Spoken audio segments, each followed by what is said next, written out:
Welcome to Start With a Win, where we give you the tools and lessons you need to create business and personal success. Are you ready? Let's do this.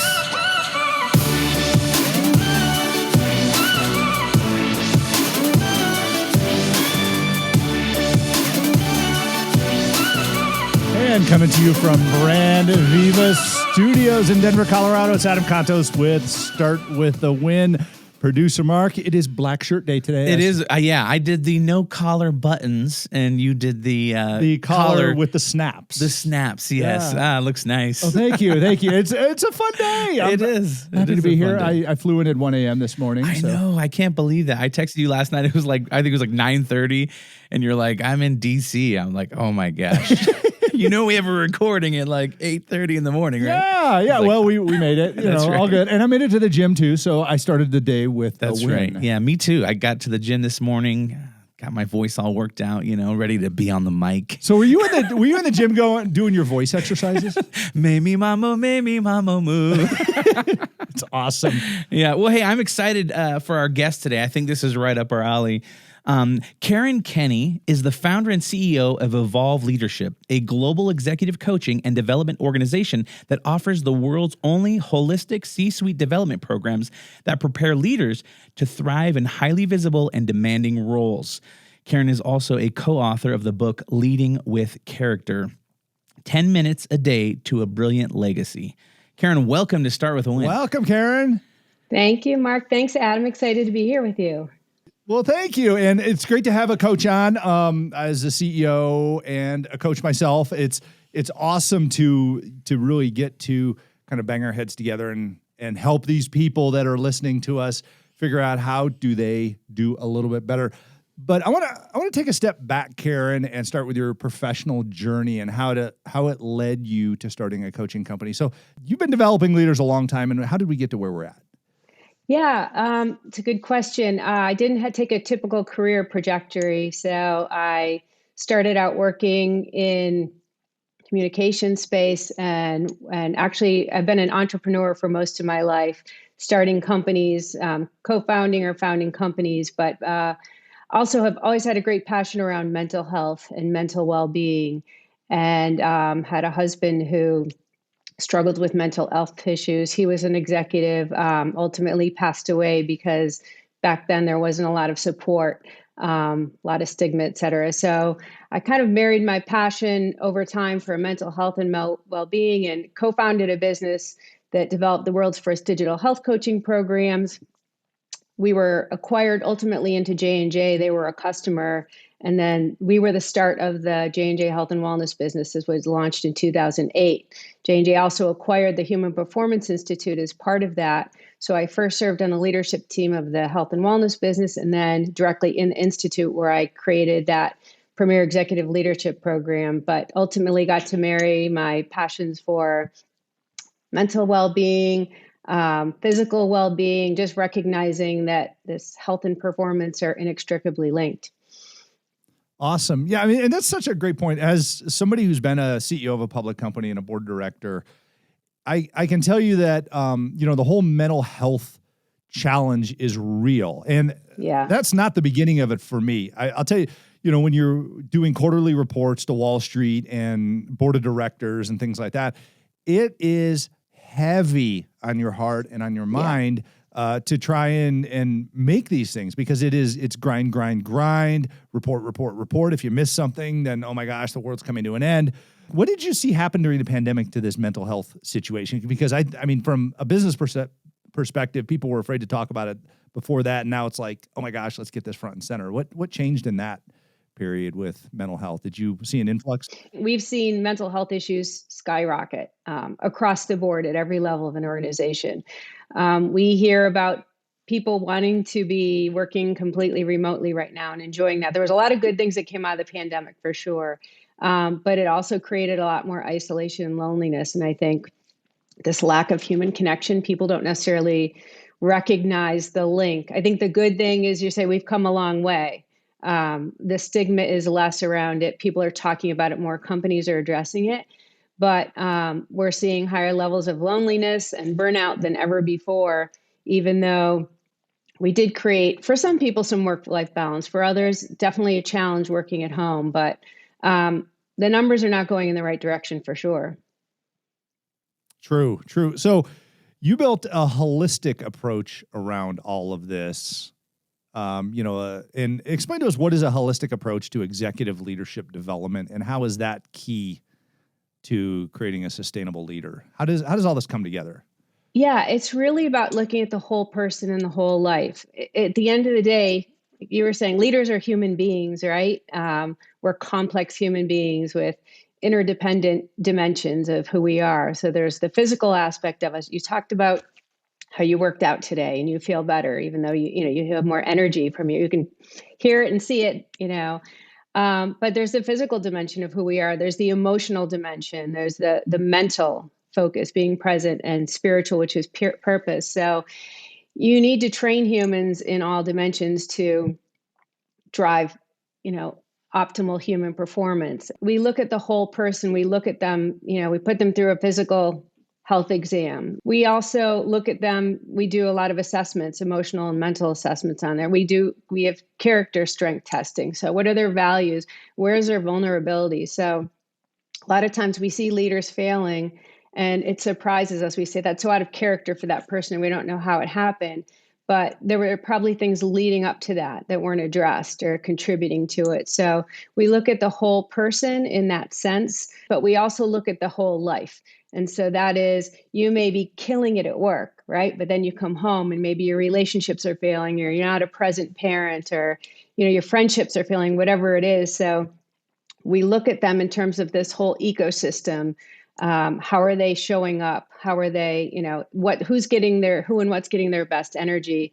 I think in today's world where leaders, the expectations are huge, right? As a CEO, you have to take a stance on all these issues, environmental, social, and we're facing some of the most challenging issues ever in history.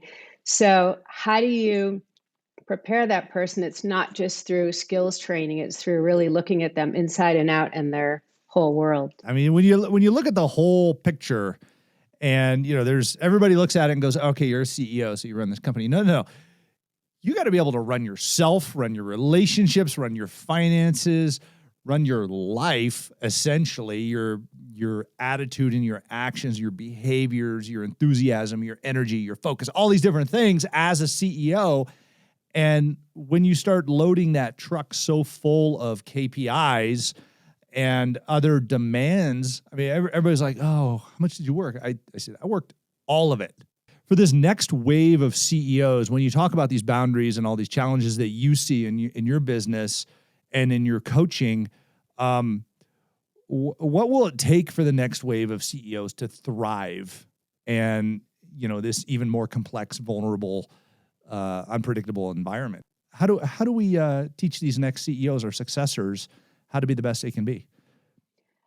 I think it's a good question. I think, first of all, the ones who are going to sustainably be successful are the ones who are connected to strong purpose and values.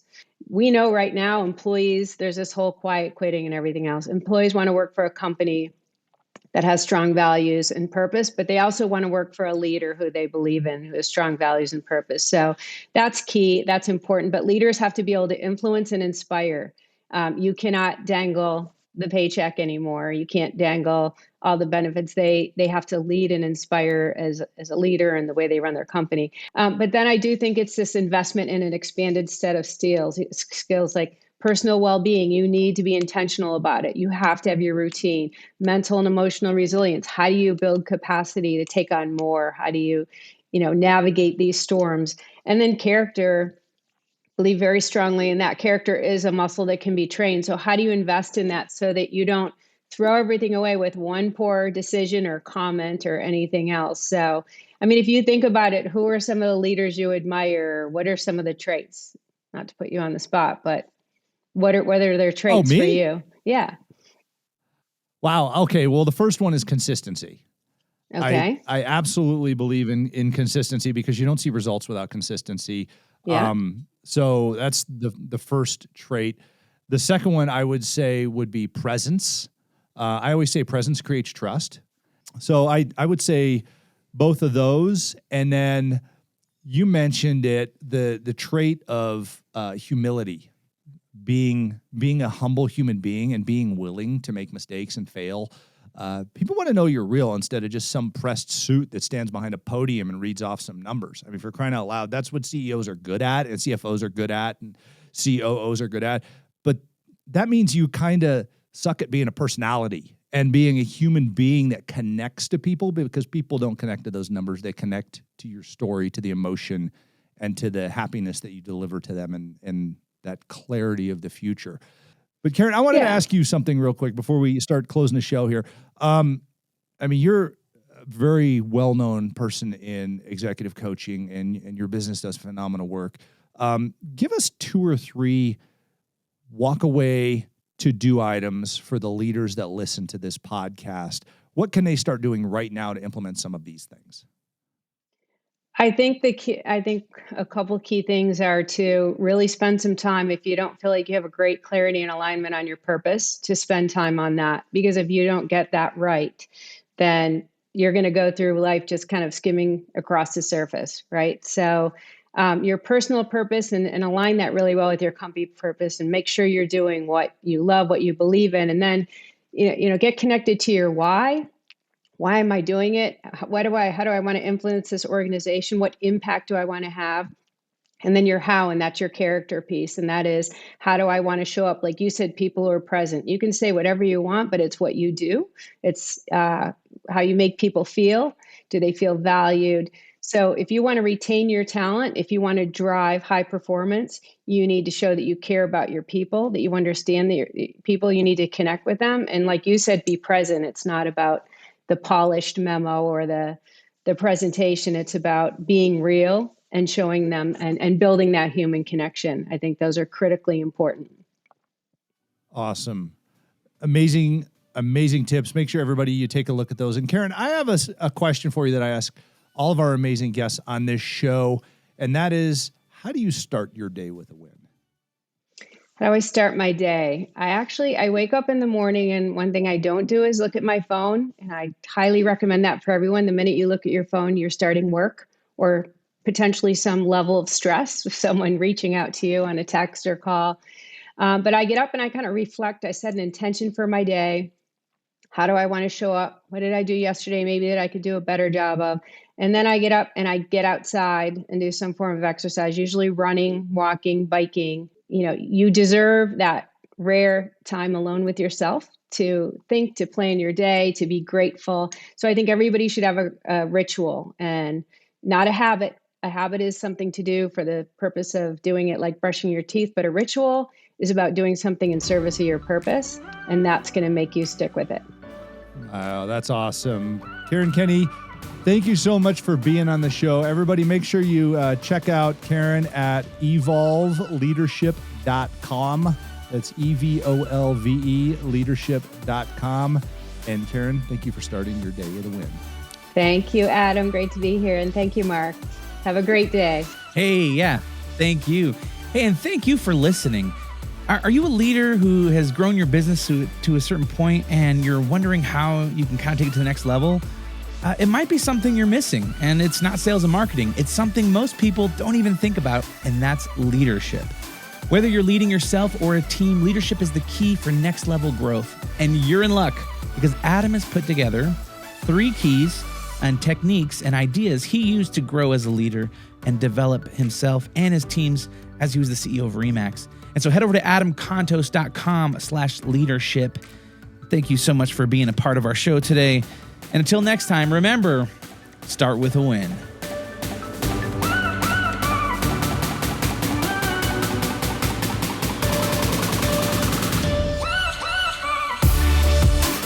Hey, it's the show after the show. It's the party after the party. That was a great talk, Caren. Thank you. Thank you. I really enjoyed it.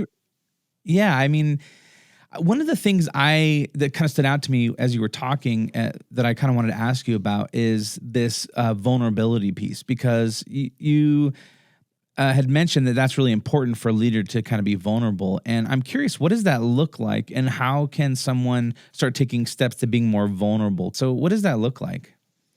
So I'll give you a personal example. I'll give you a leadership example at J&J. We had a leader during COVID who just always seemed to have it together and just so admired leader, but who just came forward and said, look, I'm struggling too with COVID. This is hard for me too. So one is just telling people, instead of like, come on, rally up, we can do this. Let's get to the end, right? Cheerleading, go, you know what?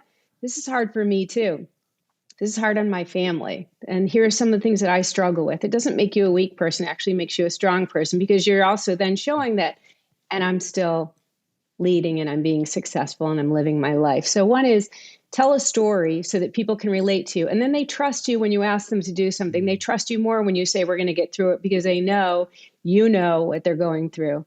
And I would say personally for me, so I mentioned my husband up front, he was a leader when he was going through his mental health issues, which got some kind of scary at some points. We didn't tell people about it. We didn't talk about it. He checked himself into, it was many years ago, but he checked himself in to get help. No one said where he was.